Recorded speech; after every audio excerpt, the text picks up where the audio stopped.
Hey, what's up mga Kokote? It's me, Kuya Jet. Welcome sa Ecuador News where learning is the name of the game. At kung bago ka pa lang sa aming YouTube channel, pinutin mo na ang subscribe, like, and share buttons para maging updated ka sa aming videos. And for this lecture video, tayo ay magbabasa ng mga saknong 338 hanggang 391 ng kwento ng Ibong Adarna, na may pamagat na Umawit na ang Ibong Adarna. Abutan pa niyang buhay ang amang may karamdaman, inang lubhang namamanglaw maaliw ng pagmamahal. Sa palasyo nang sumapit ang tuwa ng inay tigib, sindak namang di malirip ang sa dalawang kapatid. Lumuhod sa nakaratay upang humalik ng kamay, ang hari sa kalubhaan bunsoy hindi namukhaan. Magkagayoy ang Adarna na mayagpag na sa hawla, balahibong pangit niya'y hinalinhan ng maganda. Umawit na ng matamis kawili-wili ang tinig, mga matang may pag-ibig sa monarka nakatitig. Bawat isang pangungusap anong linaw at liwanag, kaya sa tanang kaharap daming bagay ang nabunyag. Aba Haring Don Fernando, monarka ng buong reino, si Don Juan pong bunso mo kaharap na at naririto. Ang iyo pong bunsong anak nagtiis ng madlang hirap, kamatayan ay hinamak sa utos mo ay tumupad. Yaong anak mong dalawang inutusang nangauna, kabiguan ang nakuha at kapwa naging bato sila. Iboy muling na mayagpag nagbihis ng bagong kiyas, higit sa unang dilag kantay lalong pinatimyas. Sa kasawi ang tinamo ni Don Pedro at ni Don Diego, kung hindi po sa bunso mo habang araw sila'y bato. Sila nga'y binuhusan lamang ng tubig na merong lalang, nang mabasay na nga buhay at sa bato'y nagsilitaw.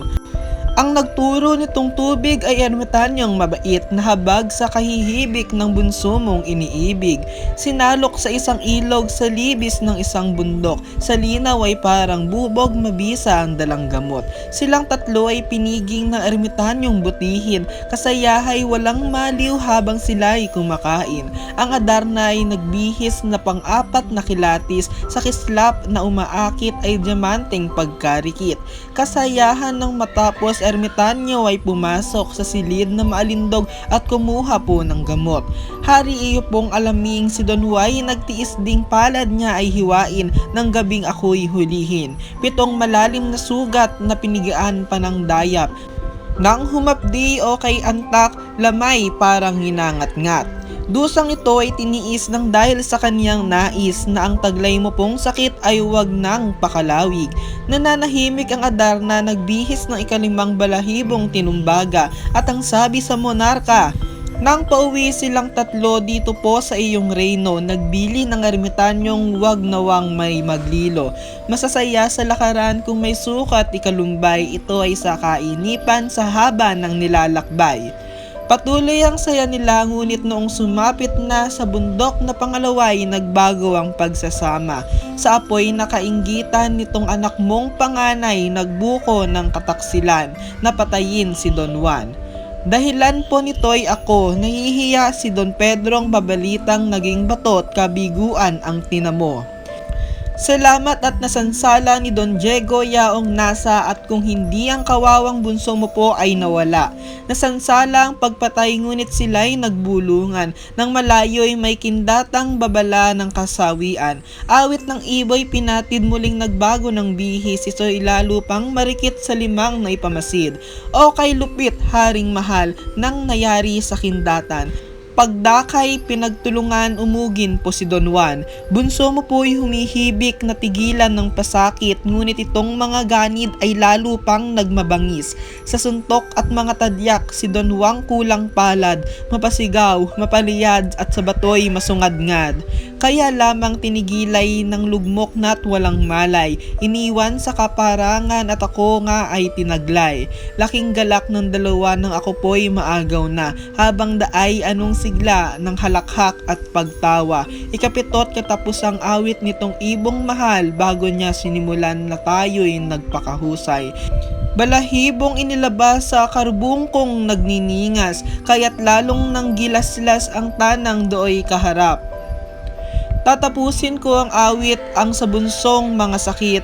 Mahal na hari, makinig ng lubusan mong mabatid. Sa habag ng poong Diyos, sa prinsipe ay dumulog ang isang uugod-ugod na matandang manggagamot. Ang matanda ay nahabag sa daing ng iyong anak, kaya kahit anong hirap ang prinsipe ay hinanap. Sa parang ng matagpuan ang anyo ay tila bangkay, buong suyong pinagyaman ginamot ang karamdaman. Sa himala po ng langit matapos ang ilang saglit, si Don Juan nakatindig, malakas na't walang sakit. Tuluyan ng umuwi na dito sa reynong Berbanya, ang nasa ay makita kang buhay pa rin at masigla. Ang sinapit ni Don Juan dinamdam ko haring mahal, kaya nga po gayon na lang yaring dusat kalumbayan. Kaya rin nga namasdan mo nga ako'y laging nanlulugo, ni kumain ay ayoko o maringgan ang awit ko. Pagkat di pa dumarating ang may-ari po sa akin, ayoko sa mga taksil na anak mong masasakim. Yamang ngayoy natalos mo ang matapat at ang lilo, kay Don Juan o hari ko pamana itong reyno. Nang matapos na ang awit, hari tila na naginip, nagbalikwas na sa banig parang hindi nagkasakit. Ang Adarna'y nilapitan at niyakap si Don Juan, ibot anak ay hinagkan sa laki ng katuwaan. Nang balingang ang dalawang katabi noon ng ina, nangamutlat ng amba sa darating na parusa, gayon na lamang ang puot sa dalawang nagbalat kuyot, at kung walang isang Diyos, ang talaga'y pasunog. Pinulong karaka-raka lahat ng kagawad niya, inilagda ang parusang ipatapon ng dalawa, ipatapon at bawian ng lahat ng karapatan upang hindi pamarisan ng pinunot mamamayan. Ang hatol ng maigawad si Don Juan ay nahabag. Sa ama agad humarap at hingi ang patawad. Lumuluha ng sabihing, o ama kong ginigiliw, ang puso mong mahabagin, sa kanila'y buksan mo rin. Kung may mga katanungan kayo ukol sa mga saknong na ating binasa o yung mga nasa saknong 338 hanggang 391, ay mangyaring comment lang ito sa ating comment section at ito'y sasagutin natin sa mga sumusunod na lecture video.